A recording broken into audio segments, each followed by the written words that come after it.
नमस्कार बच्चों, कक्षा 11 की जीव विज्ञान की इस कक्षा में मैं पवन कुमार, प्रवक्ता पंडित देवकृष्ण इंटर कॉलेज सगवर उन्नाव आपका स्वागत करता हूं। बच्चों, आज की इस कक्षा में हम लोग पादपों के श्वसन के भाग 2 के विषय में जानकारी प्राप्त करेंगे। बच्चों, जैसा कि हम लोगों ने श्वसन के जो भाग 1 है उसका पूर्व में अध्ययन कर लिया है और उसमें हम लोगों ने जो अध्ययन किया है, आइए उसका पुनरावलोकन कर लेते हैं। बच्चों, जो पौधों में श्वसन का भाग 1 था उसमें हम लोगों ने ये जाना था कि श्वसन क्रिया क्या होती है, पौधों में श्वसन क्या होता है, पौधों में श्वसन की क्रिया में गैसों का विनिमय किस प्रकार से होता है, पौधों के कौन कौन से अंग होते हैं जहाँ पे गैसों का विनिमय होता है, श्वसन कितने प्रकार का होता है, कोशिकीय श्वसन पौधों में जो होता है ये कहाँ पाया जाता है, किस भाग में पाया जाता है, इसके विषय में हम लोगों ने जानकारी पाई थी। ग्लाइकोलिसिस की क्रिया, श्वसन कोशिकीय श्वसन का जो एक महत्वपूर्ण भाग होता है ग्लाइकोलिसिस, ये क्रिया कैसे होती है, पौधे के किस भाग में संपन्न होती है और इससे क्या बनता है, इसके विषय में हम लोगों ने जानकारी प्राप्त करी थी। ग्लाइकोलिसिस की क्रिया के पश्चात जो पायरुविक अम्ल बनता है इसका विघटन किस प्रकार से होता है, इसके ऑक्सी विघटन और इसके अनाक्सी विघटन के विषय में हम लोगों ने जानकारी प्राप्त करी थी। अर्थात इसका जो ऑक्सी श्वसन और अनाक्सी श्वसन दोनों में जो इसका प्रयोग होता है वो किस प्रकार से होता है, इसके विषय में जानकारी प्राप्त करी थी। हम लोगों ने अनाक्सी श्वसन के विषय में भी जानकारी प्राप्त की थी और किण्वन के विषय में भी अध्ययन किया था। आइए अब हम लोग आज इस अध्याय पादपों में श्वसन भाग 2 के अंतर्गत हम लोग जो अध्ययन करने जा रहे हैं, आज उसके शिक्षण बिंदुओं पे एक नज़र डाल लेते हैं। आज के हमारे शिक्षण बिंदु होंगे, हम लोग सबसे पहले क्रेब्स चक्र या ट्राइकार्बोक्सिलिक चक्र के विषय में जानेंगे। इलेक्ट्रॉन परिवहन तंत्र क्या होता है, इसके विषय में जानकारी प्राप्त करेंगे। फिर इसके बाद हम लोग ऑक्सी श्वसन का जो सारांश है उसको देखेंगे। श्वसन गुणांक क्या होता है, विभिन्न पदार्थों जैसे कार्बोहाइड्रेट, प्रोटीन, वसा आदि का जो श्वसन गुणांक होता है वो क्या होता है, किस प्रकार से होता है, उसके विषय में जानकारी प्राप्त करेंगे। एम्फीबॉलिक पथ क्या होता है, इसके विषय में जानकारी हम लोग आज इस भाग में प्राप्त करेंगे। और श्वसन को प्रभावित करने वाले कौन कौन से कारक होते हैं, अर्थात श्वसन को कौन कौन से कारक प्रभावित करते हैं, इसमें प्रकाश का, ताप का, जल का, ऑक्सीजन का, कुछ संदमकों का और श्वसन क्रियाधारों का क्या प्रभाव होता है, इसके विषय में जानकारी कर पाएंगे। और श्वसन से संबंधित कुछ महत्वपूर्ण प्रयोगों के विषय में भी हम लोग जानकारी प्राप्त करेंगे। आइए शुरुआत करते हैं सबसे पहले क्रेब्स चक्र से। बच्चों कि जैसा हम लोगों ने भाग 1 में देखा कि जो कोशिकीय श्वसन होता है ये कई चरणों में संपन्न होती है। इसका जो प्रथम भाग है ग्लाइकोलिसिस की क्रिया होती है, जिसका जो अंतिम उत्पाद होता है वो पायरुविक अम्ल होता है। फिर हमने ये देखा कि पायरुविक अम्ल का विघटन होता है, उसका जो विघटन होता है तो उसके पश्चात जो बनता है उसके बाद जो है क्रेब्स चक्र की शुरुआत होती है। जो क्रेब्स चक्र के अंतर्गत फिर पायरुविक अम्ल, इसका ये जो चक्र है ये चलता रहता है। इसके विषय में देखते हैं, ये जो क्रिया होती है इसकी खोज हैंड्स एंड लैब ने सन 1937 में की थी। क्रेब्स चक्र एक ऐसी क्रिया होती है जो कि ग्लाइकोलिसिस की क्रिया में एक ग्लूकोज अणु के विघटन से 2 पायरुविक अम्लों का निर्माण होता है और 2 पायरुविक अम्लों के जो समायोजन के लिए क्रेब्स चक्र की क्रिया 2 बार संपन्न होती है। इसके विषय में हम आगे अध्ययन करेंगे। इस क्रिया में पायरुविक अम्ल के विघटन से जो बना हुआ एसिटिल कोएंजाइम होता है उसका पूर्ण ऑक्सीकरण होता है, एक चक्र में होता है और इसी को हम लोग क्रेब्स चक्र के नाम से जानते हैं। यह क्रिया माइटोकॉन्ड्रिया के मैट्रिक्स में संपन्न होती है और ये जो क्रिया होती है, हमारा जो क्रेब्स चक्र की क्रिया होती है, ये कई चरणों में संपन्न होती है। बच्चों, ये जो चक्र होते हैं, हम उन चक्रों का जो विभिन्न स्तर होते हैं, विभिन्न पद होते हैं, इनका हम लोग अध्ययन करते हैं। इसके जो प्रथम पद होता है क्रेब्स चक्र में, इसमें सबसे पहले क्या होता है कि जो इस चक्र का जो प्रथम चरण होता है, इसमें पायरुविक अम्ल के विघटन से जो एसिटिल कोएंजाइम का निर्माण होता है वो क्रेब्स चक्र के अंतिम उत्पाद के रूप में बने हुए ऑक्सैलोएसिटिक एसिड के साथ मिलता है और सिट्रिक अम्ल का निर्माण करता है। सिट्रिक अम्ल का जल वियोजन होता है जिसे हम डिहाइड्रेशन भी कहते हैं और सिस एकोनिटिक अम्ल का निर्माण होता है। इस चरण का जो इसका तृतीय चरण होता है, इसमें क्या होता है, सिस एकोनिटिक जो अम्ल होता है उसका जल योजन होता है और अर्थात हाइड्रेशन होता है, जल उसमें जुड़ता है और आइसोसिट्रिक अम्ल का निर्माण होता है। इसको हम लोग यहाँ पर इस चित्र के द्वारा भी दिखा सकते हैं। देखिए कि यहाँ पर जो एसिटिल कोएंजाइम बनता है, यहाँ से ऑक्जेलोस एसिटिक एसिड एसिटिल कोएंजाइम के साथ मिल करके देखिए वहाँ पर जो उसका H2O यहाँ पर मिल रहा है और ये सिट्रिक अम्ल बनता है और सिट्रिक अम्ल फिर H2O बाहर निकलता है, इसका डिहाइड्रेशन होता है तो सिस एकोनिटिक अम्ल बनता है और सिस एकोनिटिक अम्ल में फिर H2O एकोनिटेज एंजाइम की उपस्थिति में जल का संयोजन होता है और आइसोसिट्रिक अम्ल का निर्माण होता है। इसी को हम लोग देखते हैं तो जलयोजन से आइसोसिट्रिक अम्ल बनता है। चौथे चरण में आइसोसिट्रिक अम्ल से 2 हाइड्रोजन परमाणु निकल जाते हैं और NAD+ के साथ मिलकर NAD×2H का निर्माण करते हैं और ऑक्जेलोसक्सिनिक अम्ल बनता है। क्रेब्स चक्र का जो हमारा 5वां चरण होता है, इस चरण में ऑक्जेलोसक्सिनिक अम्ल से जो CO2 होती है, कार्बन डाइऑक्साइड होती है, इसका बिकार्बोक्सिलीकरण होता है, डिकार्बोक्सिलेशन होता है, जिससे कि अल्फा कीटो ग्लूटारिक अम्ल का निर्माण होता है। इसको हम लोग आगे चक्र में फिर दिखाएंगे आपको एक बार। और इस चरण जो इसका 6वां चरण होता है, इस चरण में अल्फा कीटो ग्लूटारिक अम्ल का ऑक्सीडेटिव बिकार्बोक्सिलीकरण होता है, ऑक्सीडेटिव डिकार्बोक्सिलेशन होता है और जिससे सक्सिनिल कोएंजाइम A का निर्माण होता है। क्रेब्स चक्र का जो हमारा 7वां चरण है बच्चों, उसमें क्या होता है, इस चरण में सक्सिनिल कोएंजाइम A का फिर जलीय अपघटन होता है और सक्सिनिक अम्ल का निर्माण होता है तथा कोएंजाइम A फिर से उत्पन्न हो जाता है। 8वां जो चरण होता है, सक्सिनिक अम्ल से हाइड्रोजन के जो 2 परमाणु निकलकर FAD से संयुक्त हो जाते हैं और FAD×2H का निर्माण करते हैं। साथ ही साथ फ्यूमेरिक अम्ल भी उत्पन्न होता है।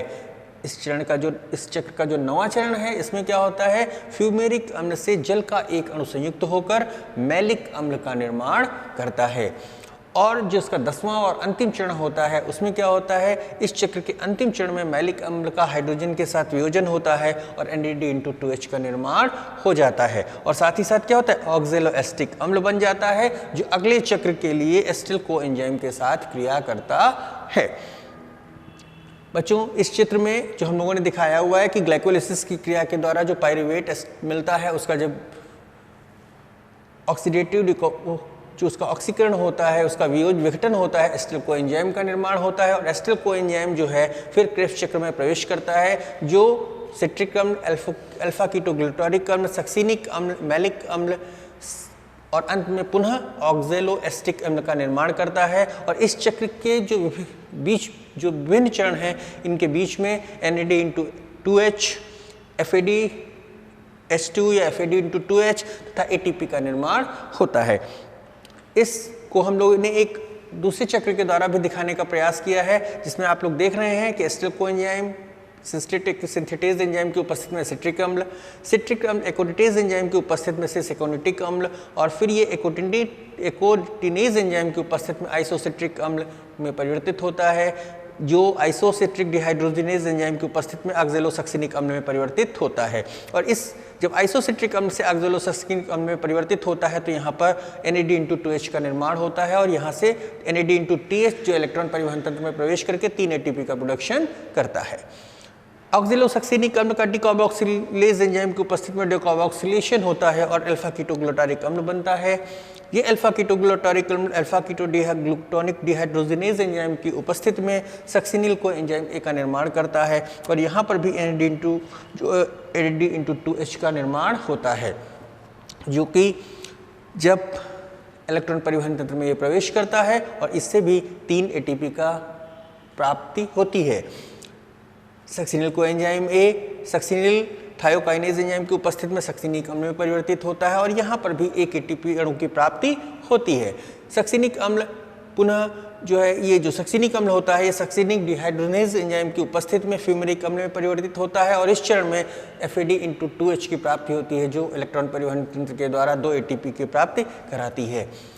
फ्यूमेरिक अम्ल फ्यूमेरेज एंजाइम की उपस्थिति में मैलिक अम्ल और मैलिक अम्ल मैलिक डिहाइड्रोजिनेज एंजाइम की उपस्थिति में पुनः ऑक्जेलोएसिटिक एसिड के रूप में परिवर्तित हो जाता है और इस चरण में भी NAD×2H की प्राप्ति होती है, जिससे कि 3 ATP की प्राप्ति होती है। इस चक्र में आपको यहाँ पर विभिन्न जो स्तर है वहाँ से 3 ATP, 3 ATP, 1 ATP, 2 ATP और 3 ATP ये जो भाग दिखाई दे रहे हैं, ये इस चक्र के जो ये बीच का जो भाग है, एक इसको हमने अलग दिखाया हुआ है। ये वो भाग है जो कि जब ग्लाइकोलिसिस, जब एसिटिल कोएंजाइम का निर्माण हो रहा होता है, उस समय उस से 3 एटीपी प्राप्त होते हैं और ये जो 12 एटीपी के निर्माण जो होता है वो, या 12 एटीपी की जो प्राप्ति होती है वो क्रेब्स चक्र के द्वारा होती है। और 3 एटीपी की प्राप्ति कहाँ पे होती है? जब पायरुविक अम्ल से एसिटिल कोएंजाइम का निर्माण होता है तो ये 3 की प्राप्ति वहाँ होती है।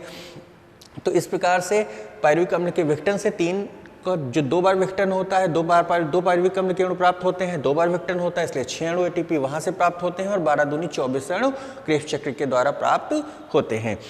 हम इसका आगे भी अध्ययन अभी आपको करेंगे। बच्चों, हम लोग देखते हैं कि क्रेब्स चक्र जो हमने अभी देखा इसका सारांश क्या है। इसमें हम देखते हैं कि एक क्रेब्स चक्र में एसिटिल कोएंजाइम के एक अणु के पूर्ण ऑक्सीकरण के द्वारा CO2 के 2 अणु निकलते हैं। एक चक्र के द्वारा 3 NAD/2H की प्राप्त होती है जो कि 9 ATP के बराबर होती है। एक FAD/2H की प्राप्ति होती है जो कि 2, जिससे कि हमें 2 ATP प्राप्त होते हैं तथा एक अणुशुद्ध ATP की प्राप्ति होती है। इस प्रकार हम देखते हैं कि इस पूरे चक्र के दौरान जो क्रेब्स चक्र होता है, इस पूरे चक्र के दौरान हमें 12 ATP का शुद्ध लाभ होता है, क्योंकि एक ग्लूकोज के विघटन से पायरुविक अम्ल के 2 अणु बनते हैं, अतः क्रेब्स चक्र 2 बार होता है और इस प्रकार ऊर्जा की कुल प्राप्ति जो होती है इस क्रेब्स चक्र के द्वारा 24 एटीपी की होती है। अब बच्चों, हम लोग जो हमारा जो हमने क्रेब्स चक्र में और देखा कि जो ये हमें NAD, FAD/2H, NAD/2H आदि की प्राप्त हो रही थी, तो इन से जो ऊर्जा होती है, ATP होती है, किस प्रकार से प्राप्त होती है, ये जो होता है ये हम इलेक्ट्रॉन परिवहन तंत्र में इसका अध्ययन करते हैं। इलेक्ट्रॉन परिवहन तंत्र क्या होता है? श्वसन प्रक्रिया के दौरान जो ऊर्जा प्राप्त होती है वह NAD/2H तथा FAD/2H के रूप में संचित होती है। इस संचित ऊर्जा को उपयोग में लाने हेतु ATP के रूप में परिवर्तित करना आवश्यक होता है और ये जो परिवर्तित करने का जो कार्य होता है ये इलेक्ट्रॉन परिवहन तंत्र के द्वारा किया जाता है। इस प्रक्रम में इलेक्ट्रॉन ऑक्सीजन पर स्थानांतरित हो जाता है। जो यह क्रिया होती है, हमारी जो इलेक्ट्रॉन परिवहन तंत्र की क्रिया होती है, ये माइटोकॉन्ड्रिया की भीतरी झिल्ली में संपन्न होती है। यह एक ऐसा उपापचयी पथ होता है जिसके द्वारा इलेक्ट्रॉन एक वाहक से अन्य वाहक की ओर गुजरता है। इस परिवहन तंत्र में जो इलेक्ट्रॉन परिवहन तंत्र होता है इसको हम कई चरणों में इसको समझ सकते हैं।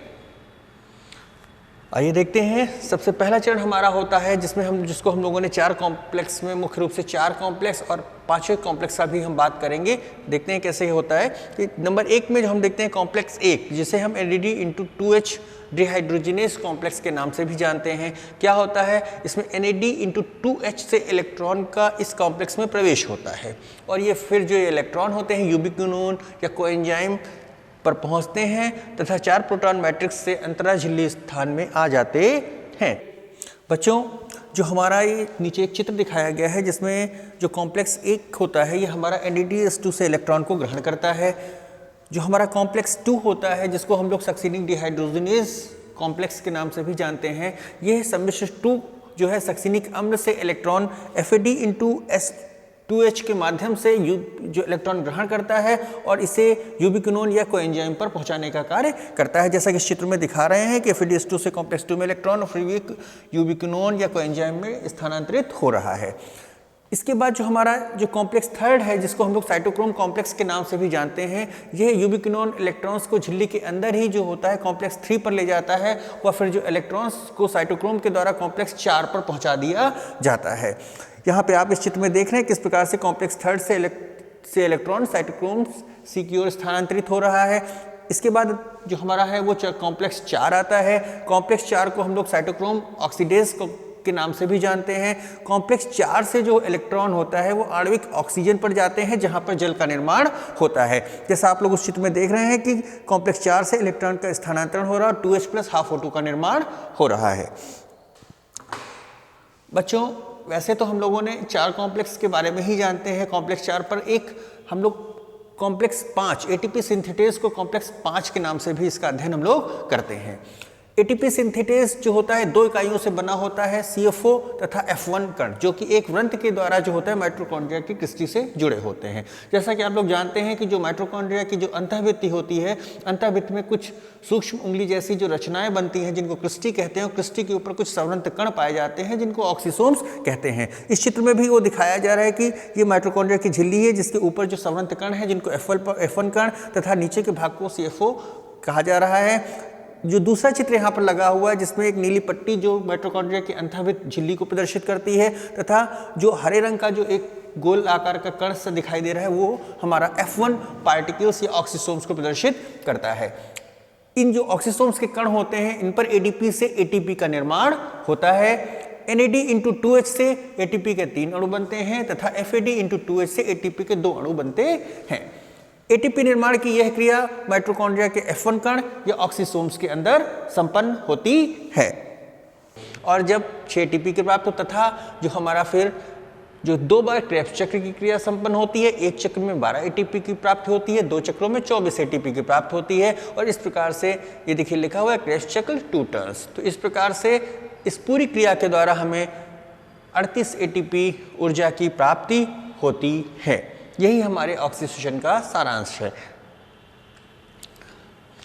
अब बच्चों हम लोगों ने ऑक्सीडेशन के विषय में जान लिया।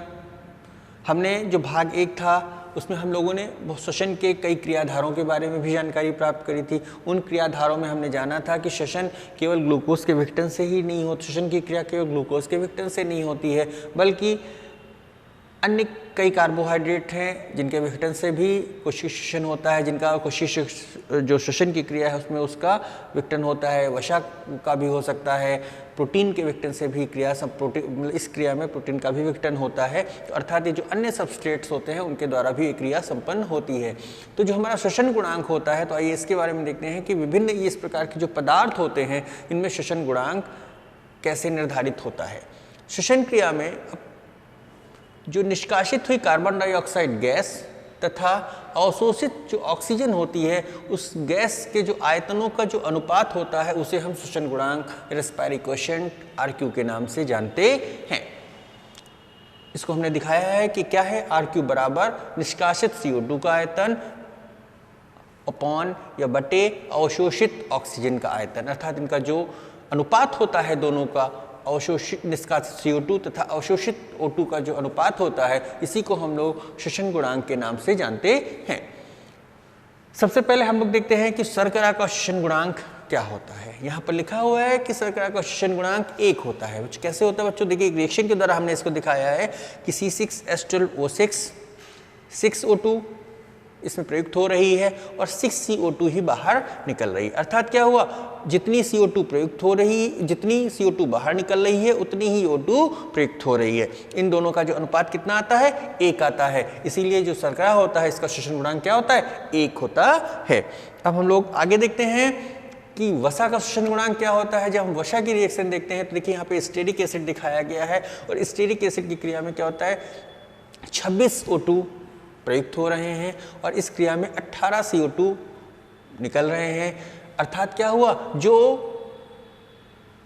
CO2 जो उसका जो है और उसका जो ऑक्सीजन है इसका अनुपात 18 बटे जब 26 करते हैं तो इसका जो RQ आता है, श्वसन गुणांक का मान आता है, वह 1 से कम होता है। अर्थात क्या होता है कि जो वसा का श्वसन गुणांक होता है वो 1 से कम होता है।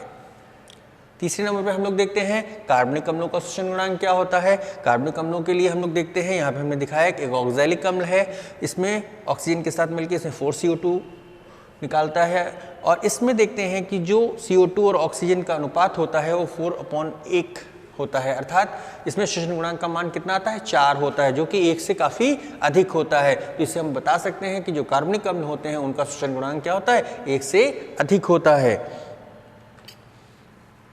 हम लोग बच्चों देखते हैं अब कि मांसल पौधे जैसे आप लोग जानते हैं, जैसे नागफनी का पौधा होता है जो रेगिस्तानी क्षेत्रों में पाए जाने वाले जो जिनके तने, जिनकी पत्तियां काफ़ी मोटी होती हैं, मांसल पौधे कहलाते हैं। तो इनमें श्वसन गुणांक का मान क्या होता है, इसमें लिखा हुआ है श्वसन गुणांक का मान 0 होता है। क्यों 0 होता है देखते हैं, क्योंकि जिसमें जो O2 प्रयुक्त हो रही है और जो CO2 होती है वो क्या होती है, बिल्कुल निकलती नहीं है। इसमें क्या है, एक एसिड का निर्माण हो रहा है, मैलिक अम्ल का निर्माण हो जाता है, अर्थात इससे ऑक्सीजन तो प्रयुक्त होती है किंतु निकलने वाली CO2 का आयतन शून्य होता है। और इसीलिए निष्कासित जो इसकी जो O2 और ऑक्सीजन का जो अनुपात होता है वो कितना होता है, 0.3 अर्थात 0 होता है। और इसीलिए मांसल पौधों का जो श्वसन गुणांक होता है वह शून्य होता है। एक लाइन में यदि कहें, चूंकि इसमें CO2 गैस नहीं निकलती है इसलिए इसका श्वसन गुणांक क्या होगा, शून्य होता है।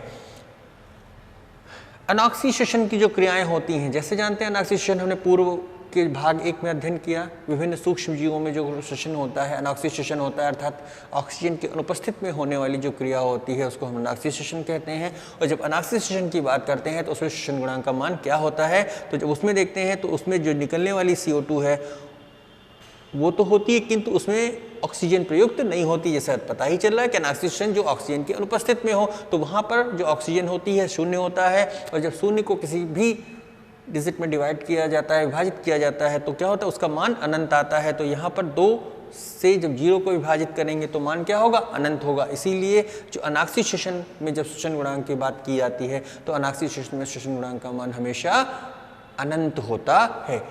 मांसल पौधे और अनॉक्सी श्वसन के श्वसन गुणांक का मान आप लोग ध्यान से इसको याद रखिएगा।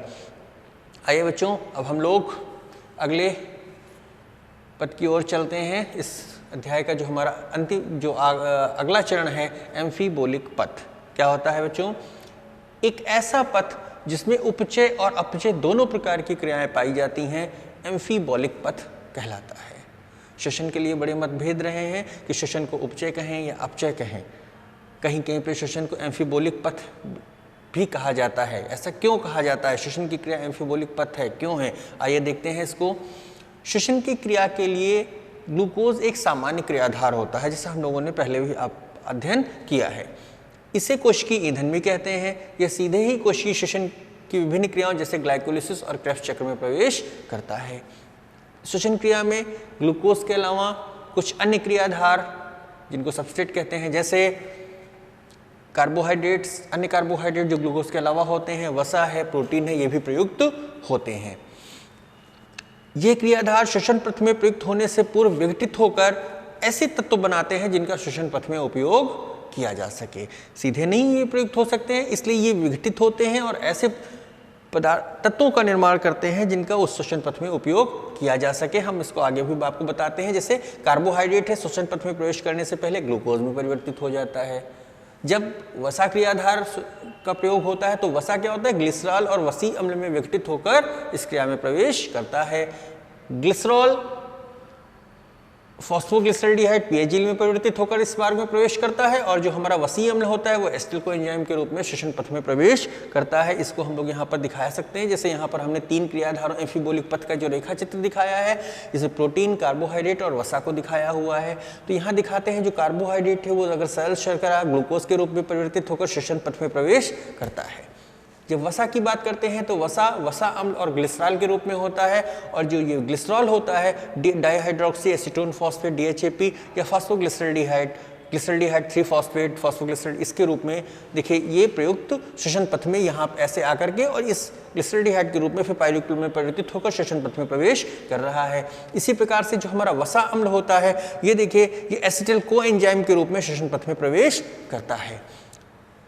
इसको आगे थोड़ा सा और बताते हैं कि यहाँ पर इस चित्र के बारे में कि ये एसिटिल कोएंजाइम पुनः वसा अम्ल में परिवर्तित क्यों होता है, इसका हम लोग अभी आगे डिस्कस इसके बारे में करते हैं। प्रोटीन का भी यहाँ देख लेते हैं। जो प्रोटीन होता है वो उसके डीएमिनेशन की अमीनो अम्ल में परिवर्तित होता है और अमीनो अम्ल के डीएमिनेशन के द्वारा पायरुविक अम्ल का निर्माण होता है और वो फिर इस रूप में क्रेब्स चक्र में प्रवेश करता है। तो हम लोग देखते हैं जो वसी अम्ल होता है बच्चों, यहाँ पे देखा था हमने एसिटिल कोएंजाइम के रूप में श्वसन पथ में प्रवेश कर रहा है। प्रोटीन सर्वप्रथम प्रोटीएज एंजाइम के द्वारा विघटित होकर क्या बनाते हैं, अमीनो अम्ल बनाते हैं और फिर अमीनो अम्ल जो होता है डीएमिनेशन या विअमीनीकरण की क्रिया के द्वारा अपनी संरचना के आधार पर पायरुविक अम्ल या अन्य किसी रूप में क्रेब्स चक्र में प्रवेश करते हैं। जब शरीर को वसी अम्ल, प्रोटीन आदि की आवश्यकता पड़ती है, श्वसन पथ में प्रवेश हो रहा है पर ऐसा लगता है कि नहीं इनकी पुनः आवश्यकता है, तो क्या होता है, श्वसन पथ में इन पदार्थों का विघटन रुक जाता है, और जब रुक जाता है तो क्या होता है, अतिरिक्त एसिटिल कोएंजाइम श्वसन पथ से हट जाता है, वसी अम्ल के संश्लेषण हेतु उपयोग कर लिया जाता है। इस प्रकार संश्लेषण की यह क्रिया उपचय कहलाती है। इसी प्रकार क्रेब्स चक्र में कई स्थानों पर रिडक्टिव एमिनेशन की प्रक्रिया के द्वारा अमीनो अम्लों का जो चक्रण होता है, जो पुनः निर्माण होता है, जो कि प्रोटीन्स का निर्माण करते हैं, इस प्रकार से यह भी एक उपचय क्रिया होती है। क्या हुआ कि रिडक्टिव डीएमिनेशन के द्वारा अमीनो अम्लों का पुनः निर्माण होने लगता है। इस प्रकार श्वसन की क्रिया में उपचय और अपचय दोनों प्रकार की क्रियाएं होती हैं, अतः इसे एम्फिबोलिक पथ कहना अधिक उपयुक्त है, न कि केवल अपचय पथ। यहाँ पर देख लीजिए, क्रेब्स चक्र के द्वारा रिडक्टिव डीएमिनेशन होता है और अमीनो अम्ल का पुनः निर्माण हो रहा है, और यहाँ पर क्या है, एसिटिल कोएंजाइम जो होता है पुनः वसा अम्ल के रूप में कब होता है, जब इसकी आवश्यकता होती है। आगे देखते हैं बच्चों, श्वसन को प्रभावित करने वाले कारक कौन कौन से होते हैं। तापमान 30 से 35 डिग्री तापमान श्वसन के लिए अनुकूलतम होता है, किंतु 40 से 45 डिग्री पर श्वसन दर बढ़ती है, और किंतु 45 डिग्री से अधिक होने पर श्वसन की दर कम हो जाती है। जल की मात्रा बढ़ने से श्वसन की दर बढ़ती है। कार्बन डाइऑक्साइड की मात्रा अधिक होने पर श्वसन की दर कम हो जाती है। ऑक्सीजन, वायुमंडल में ऑक्सीजन की कुछ मात्रा घटने से पौधों की श्वसन क्रिया पर कोई विशेष प्रभाव नहीं पड़ता, किंतु वायुमंडल में यदि ऑक्सीजन की मात्रा 1.9% से भी कम हो जाती है कि तो श्वसन दर घट जाती है। ऑक्सीजन की जब सांद्रता अधिक होती है तो भी श्वसन दर घटती है। यदि प्रकाश की बात करें तो प्रकाश का श्वसन क्रिया पर कोई सीधा प्रभाव नहीं होता है, किंतु प्रकाश की उपस्थिति में श्वसन की दर अधिक होती है। जीवद्रव्य की दशा, पुरानी कोशिकाओं की तुलना में जो नई कोशिकाएं होती हैं उनके जीवद्रव्य के अंदर श्वसन की क्रिया जो होती है अधिक तेजी से होती है। संदमक की उपस्थिति, जो संदमक होते हैं, इनहिबिटर्स होते हैं, एजाइड, साइनाइड आदि कार्बन मोनोऑक्साइड की उपस्थिति में श्वसन दर काफी कम हो जाती है। श्वसन क्रियाधारों की बात करते हैं, श्वसन क्रियाधार ग्लूकोज, फ्रक्टोज और माल्टोज होता है तो श्वसन दर अधिक होती है, किंतु वसा, प्रोटीन आदि क्रियाधारों की उपस्थिति में श्वसन की दर कम होती है। बच्चों, अब हम लोग कुछ इसकी जो श्वसन से संबंधित चित्र देख लेते हैं। क्या चित्र, एक इस चित्र में हमने दिखाया हुआ अनाक्षी श्वसन का चित्र है कि हमें सिद्ध करना है कि अनाक्षी श्वसन में कार्बन डाइऑक्साइड गैस उत्पन्न होती है। इस चित्र में हम लोगों ने क्या दिया है, इस प्रयोग में ग्लूकोज और ईस्ट का सोल्यूशन एक बीकर में भर दिया है, उसको एक कैप से पैक कर दिया है और एक नली डाल दी है, इसका संबंध यहाँ पर एक जार से कर दिया, और इस जार में क्या है, चूने के पानी को भर दिया गया है। क्या देखते हैं कि इससे जो गैस है वो निकलती है और यहाँ पर आती है। कैसे पता, यहाँ पर कुछ गैस के बुलबुले दिखाई देते हैं और ये एक इससे ये पता चलता है यहाँ पर कोई गैस उत्पन्न हो रही है, पर अब यहाँ पर CO2 ही निकलती है। कैसे पता चले, क्योंकि यहाँ पर जब ये गैस आती है तो इस चूने के पानी का रंग दूधिया हो जाता है, और हम जानते हैं कि चूने के पानी में जब CO2 गैस प्रवाहित होती है तो चूने के पानी का रंग दूधिया हो जाता है। इसलिए पता चलता है कि इस क्रिया में CO2 गैस निकल रही है। ये प्रयोग ध्यान रखिएगा बच्चों, इसको करके देखिएगा। दूसरा प्रयोग हमने दिखाया है, प्रश्न है कि सिद्ध करो कि श्वसन क्रिया में ऊष्मा का उत्पादन होता है। इसमें 2 फ्लास्क हमने लिए हुए हैं। एक फ्लास्क में क्या हुआ है, उबले हुए बीजों को भरा हुआ है फ्लास्क ए में, और फ्लास्क 2 में क्या हुआ है, अंकुरित बीजों को डाला हुआ है, और दोनों में एक एक थर्मामीटर लगा दिया गया है। कुछ समय बाद हम लोग देखते हैं कि जो उबले हुए बीज थे, अर्थात जो बीज मृत हो गए थे, अर्थात इनमें अंकुरण संभव नहीं था, तो इनमें क्या होता था, इनमें तापमान में कोई वृद्धि नहीं होती है, किंतु जो अंकुरित बीज थे जिनमें अंकुरण हो रहा था उनके तापमान में कुछ वृद्धि प्रदर्शित होती है। ये क्या होता है, एक दिन में ये इसकी अवधि 1 दिन होती है, तो इससे ये सिद्ध होता है कि श्वसन की क्रिया में ऊष्मा का उत्पादन होता है। इस प्रकार बच्चों हम लोग देखते हैं कि आपने इसमें काफ़ी कुछ अध्ययन कर लिया होगा, श्वसन के विषय में काफ़ी कुछ आप लोगों को जानकारी प्राप्त हो गई होगी। बच्चों, हम लोग आज के अब गृह कार्य और कुछ क्रियात्मक प्रश्नों के विषय में जान लेते हैं। क्या आपका है, सबसे पहले आपको देखना है आक्सीय श्वसन और अनाक्सीय श्वसन में क्या अंतर होता है, इसके विषय में आपको बताना है।